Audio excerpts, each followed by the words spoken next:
নমস্কার, শান্তন টিভির পর্দায় আপনাদের সকলকে স্বাগত। সাথে আছি দীপান্বিতা। চোখ রাখবো বিস্তারিত সংবাদে। শনিবার এক অনুষ্ঠানের মধ্য দিয়ে আগরতলা ইন্দ্রনগর স্থিত মহিলা আইটিআই কলেজ প্রাঙ্গণে সি স্কিল অ্যান্ড এন্টারপ্রেনারশিপ সেন্টারের উদ্বোধন করেন মন্ত্রী শান্তনা চাকমা।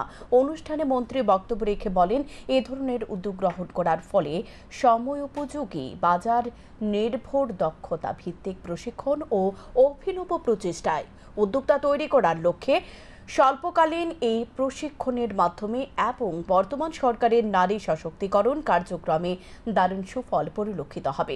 মন্ত্রী আরও বলেন, সরকারের মূল লক্ষ্য হলো প্রতিটি পরিবারকে আত্মনির্ভর করা।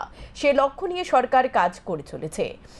এন্টারপ্রেনারশিপ সেন্টার চালু হওয়ার ফলে ছাত্রীরা প্রশিক্ষণ নিয়ে তাদের দক্ষতা কাজে লাগাতে পারবে।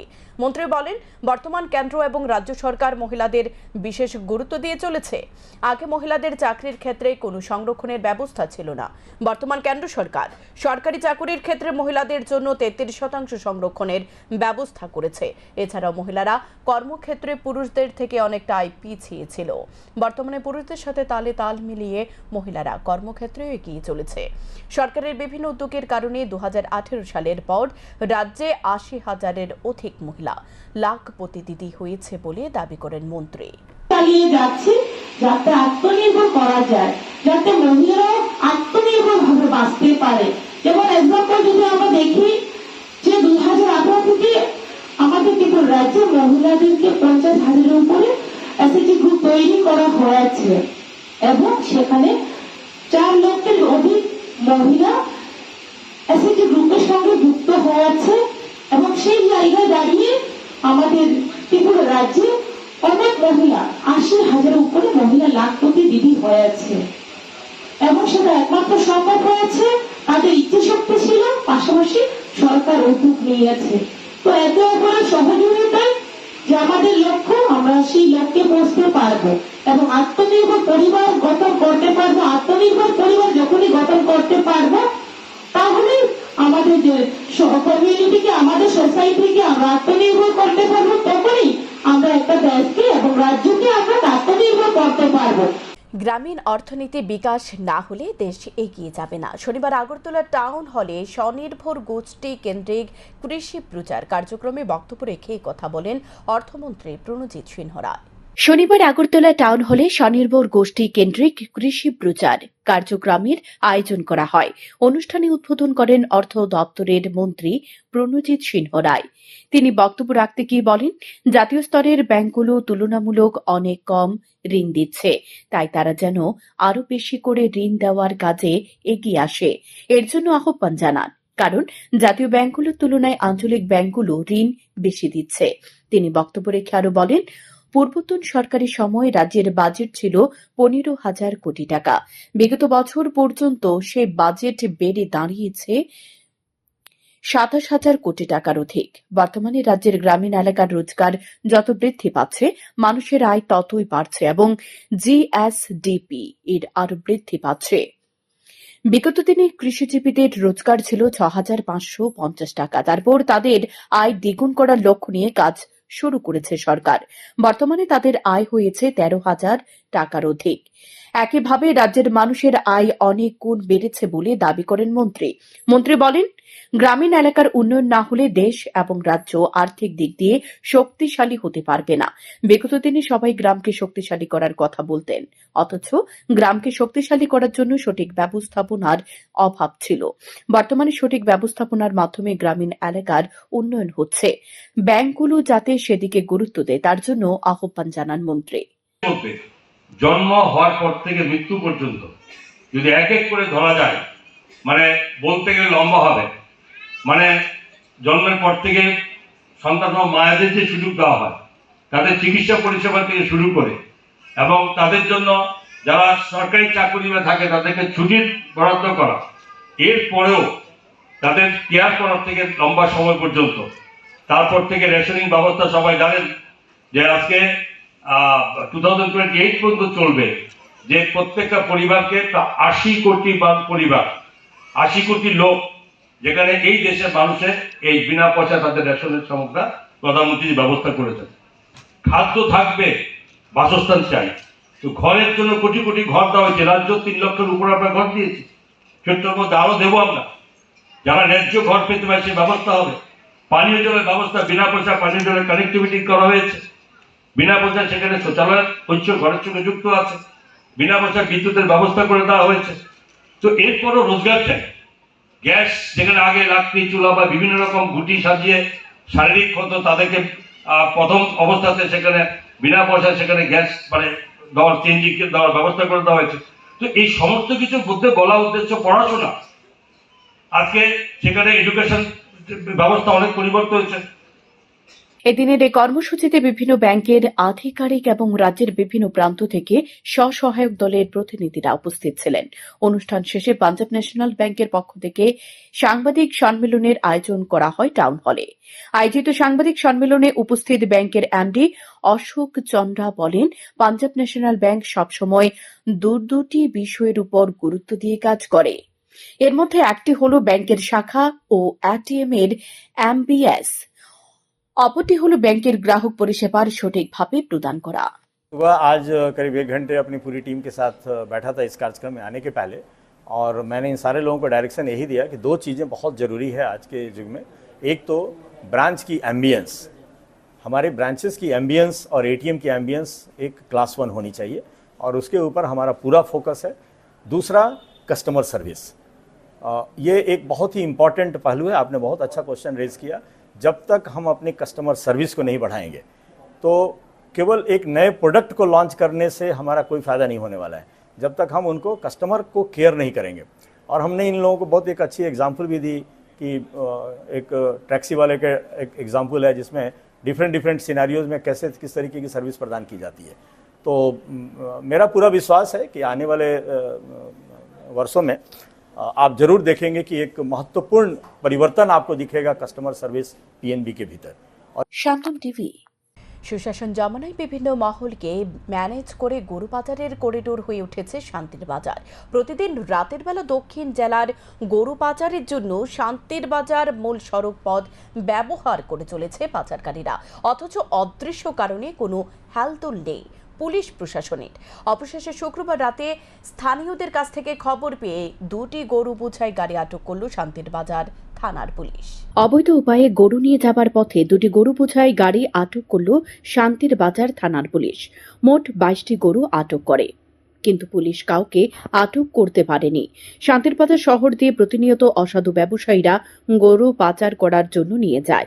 এ খবর পাওয়ার পর গরুর গাড়ি আটক করতে মাঠে নামে শান্তির বাজার থানার পুলিশ। প্রতিদিনের ন্যায় যানবাহন তল্লাশি করার সময় দেখা যায় 2টি গরু বোঝাই গাড়ি দ্রুত গতিতে চলে যায়। পুলিশ গাড়ি দুটিকে আটক করতে পেছনে ছুটে যায়।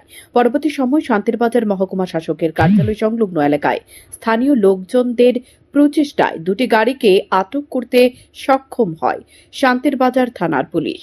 গরু বোঝাই গাড়ি আটকের তথ্য দিতে গিয়ে শান্তির বাজার থানার ওসি আশুতোষ শর্মা জানায়, TR03L1518 নম্বর ও TR03L1598 নম্বরের মালবাহী ট্রাক থেকে মোট 22টি গরু আটক করা হয়।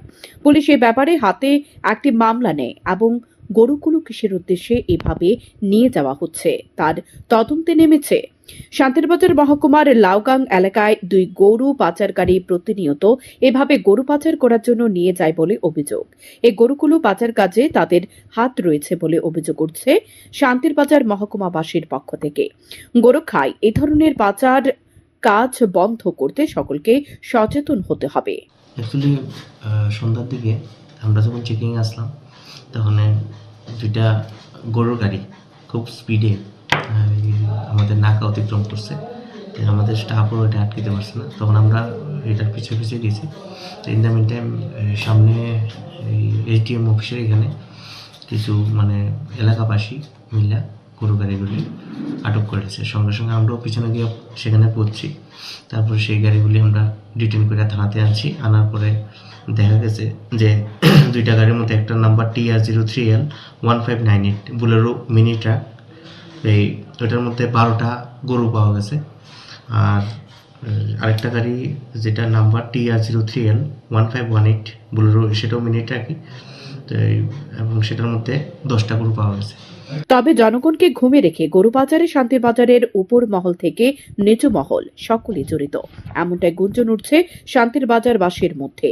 উল্লেখ্য, গরু পাচার করে শান্তির বাজার সহ গোটা দক্ষিণ ত্রিপুরা জেলার বহু প্রভাবশালী নেতা আজ অর্থ সম্পত্তির পাহাড় জমিয়েছে। তাদের বিরুদ্ধে নেই কোনো তদন্ত। শান্তন টিভি। গভীর রাতে নাশকতার আগুনে পুড়ল গাড়ি। ঘটনা শুক্রবার গভীর রাতে মধুপুর থানার অন্তর্গত পুরাথল রাজনগর এলাকার বাসিন্দা বাচ্চু মিয়ার ছেলে একটি মারুতি ভ্যান গাড়ি ও একটি যাত্রীবাহী অটো রয়েছে। বাচ্চু মিয়া জানান, বাড়ির রাস্তা দিয়ে সমস্যা থাকার কারণে বিগত কয়েক বছর ধরে বাড়ির অদূরে রাস্তার পাশে মারুতি ভ্যান ও যাত্রীবাহী অটোটি রাখেন। শুক্রবার রাত্রে আনুমানিক 12:30 নাগাদ তাদের গাড়িতে কে বা কারা আগুন লাগিয়ে দেয়। পরিবারের লোকজন আগুনে লেলিহান শিখা দেখতে পেয়ে চিৎকার করলে সকলে ছুটে আসে। খবর দেওয়া হয় দমকল বাহিনীর কর্মীদের। ছুটে আসে দমকল বাহিনীর কর্মীরা। যাত্রীবাহী অটোটিকে আগুনের হাত থেকে বাঁচানো গেলেও মারুতি ভ্যানটি আগুনে পুড়ে যায়। বাচ্চু মিয়া জানান, এলাকার বাসিন্দা পেয়ারা বেগম এই ঘটনা করিয়েছে, কারণ পেয়ারা বেগমের সাথে ওনাদের ঝামেলা হয়েছিল।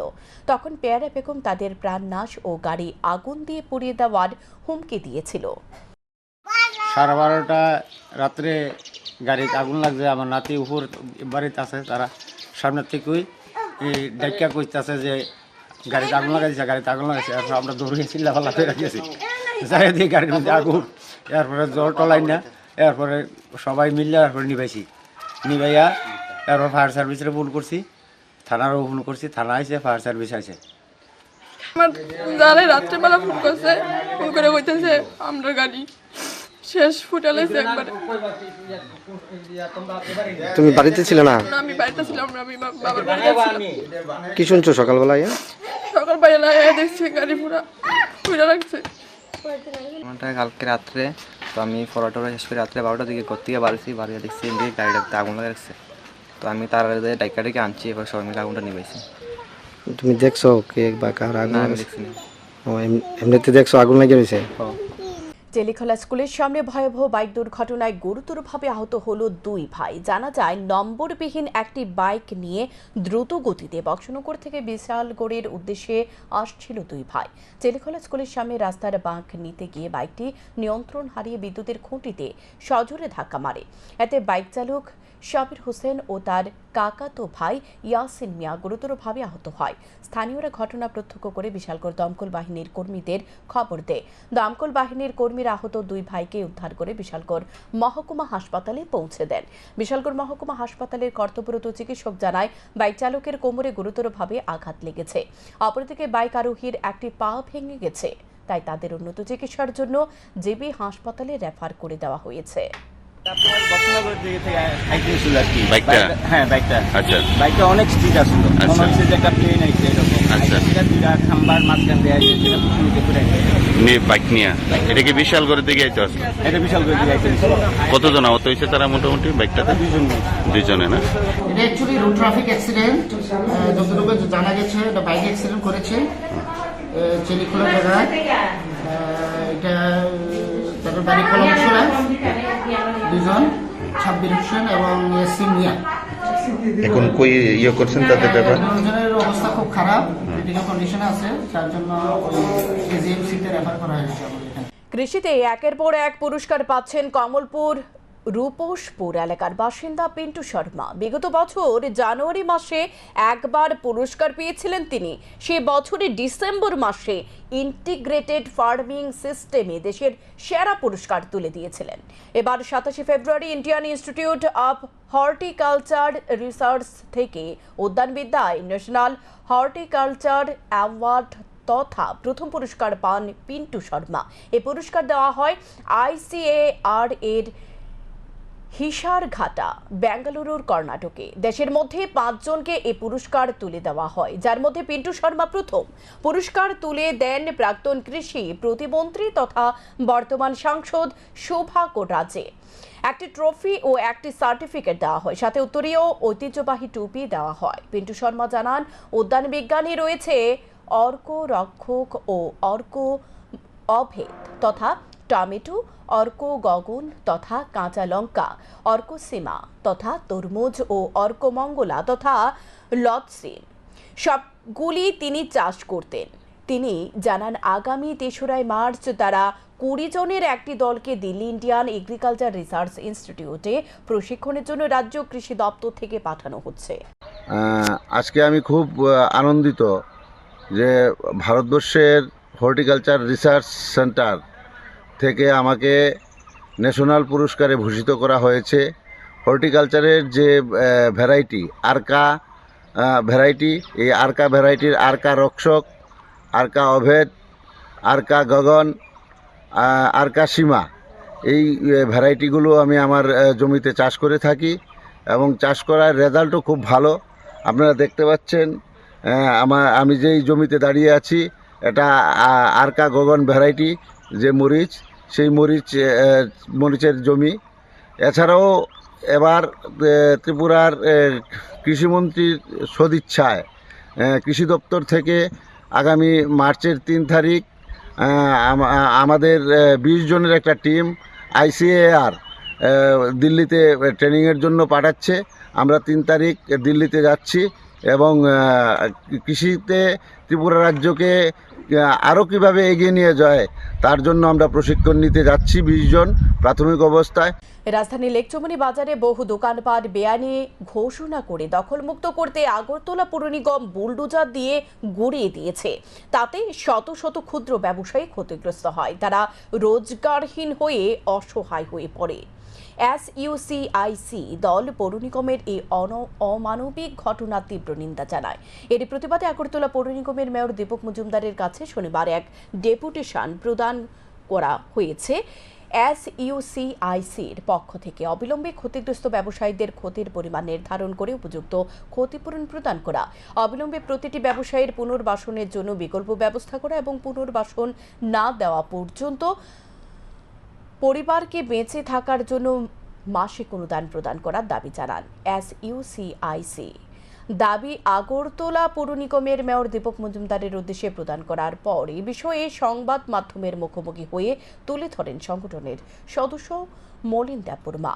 আমাদের এই আগরতলা লেকচুমনি বাজারে বেআইনির নাম করে পৌরসভার প্রশাসনিকের পক্ষ থেকে বুলডোজার দিয়ে শত শত যারা ক্ষুদ্র ব্যবসায়িক গরিব মানুষ, সাধারণ মানুষ দোকানদারি করে সংসার প্রতিপালিত করেছিল, সেটাকে বুলডোজার দিয়ে উড়িয়ে দিয়েছিল। সেটা অমানবিক এবং অনৈতিক আমরা মনে করি। তার জন্য আমরা তার তীব্র প্রতিবাদ জানাচ্ছি এবং সাথে সাথে আমরা যারা আজকে বঞ্চিত, আজকে তারা রাস্তায় নেমে গেছে, যারা কিছু করে খেত এবং যারা ট্রাইবেল, অনেকে আপনারা জানেন ওই বাজারে বহু ট্রাইবেল দূর দূরান্ত থেকে এসে রাত্রিতে এসে এরা এখানে বসে সারাদিন দোকানদারি করে এরা তাদের সংসার প্রতিপালিত করত। আজকে এই পৌরসভার প্রশাসনের এই অমানবিক কার্যকলাপের ফলে তাদেরও প্রচুর ক্ষতি হয়েছে। গোপন সূত্রের ভিত্তিতে শনিবার সকাল 11টায় খোয়াই বনকর এলাকার বাসিন্দা কাজল তাঁতির বাড়িতে অভিযান চালিয়ে পুলিশ 2 কোটা ব্রাউন সুগার উদ্ধার করে। যদিও পুলিশ কাজল তাঁতিকে ধরতে পারেনি, পুলিশ আসার আগে সে পালিয়ে যায়। এই ঘটনাকে কেন্দ্র করে এলাকায় চাঞ্চল্য সৃষ্টি হয়েছে। আমাদের ওই খোয়াই থানা পৌর কাছে একটা ইনফরমেশন ছিল যে কাজল তাঁতির বাড়িতে নাকি একটা কিছু কন্ট্রাব্যান্ড ছিল আছে, সেই জন্য উনি একটা টিম নিয়ে আসছেন। ওই আমাদের আইপিএস সাহেব আসছেন, ডিসিএম ম্যাডাম আসছেন, চেক করে আপনি পেয়েছি 2 কোটা brown sugar suspected to be, তার কিছু আই কার্ড আর এগুলো কিছু ব্যাংক এখন আমরা সিজ করে নিয়েছি। বাকির পরে ইনভেস্টিগেশন যা হবে দেখা। এখনকার মতো সংবাদ এ পর্যন্তই। পরবর্তী সংবাদ দেখতে চোখ রাখুন শান্তন টিভির পর্দায়। নমস্কার।